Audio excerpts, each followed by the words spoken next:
বিগত দিনে যে বাইরা যারা ছিল, নীতিতে যারা ছিল, এটা তারা প্রপারলি কাজটা করেনি। তারা এম্বাসি, যেমন একটা এম্বাসিতে এখন সৌদি এম্বাসিতে এই সপ্তাহ ভিসা দিলে পরের সপ্তাহ যায় ভিসা দেয়, আগে কিন্তু পরের দিনই দিয়ে দিত। এখন আমাদের বাইরা নেতারা যে ওখানে বার্গেনিং করে এম্বাসির সাথে বসবে, বার্গেনিং করবে, বা ম্যান পাওয়ারে যাবে, সরকারের সাথে বার্গেনিং করে ম্যান পাওয়ারের সময়টা কমে আনবে, এই কাজগুলো আমাদের বাইরা নেতৃবৃন্দ বিগত দিনে করেনি বলেই কিন্তু এই জটিলতাটা বাড়তে বাড়তে এখন প্রকট আকার ধারণ করছে। এই কারণে দেখা যাচ্ছে যে অনেকে ভিসা কিনে আনলো, ভিসা পাঠানোর আগে মাদার ভিসার মেয়াদ শেষ হয়ে যায়।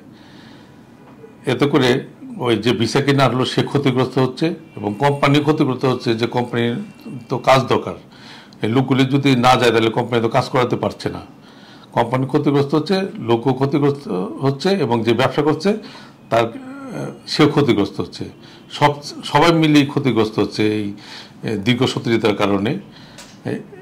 এর জন্যই বাইরা, একটা সবল বাইরা যদি থাকে, স্বতন্ত্র বাইরা যদি থাকে, তাদের যদি তারা প্রপার তাদের কাজটা করে, তাহলে তারা সরকারের সাথে, তারা এম্বাসির সাথে বিভিন্ন জায়গায় বার্গেনিং করে এই সুযোগ সুবিধা বলা হবে ঠিক হবে না, কারণ এগুলো একটা চলমান প্রক্রিয়াটা যদি ঠিক মতো থাকে তাহলে সময় এমনি কমে আসবে।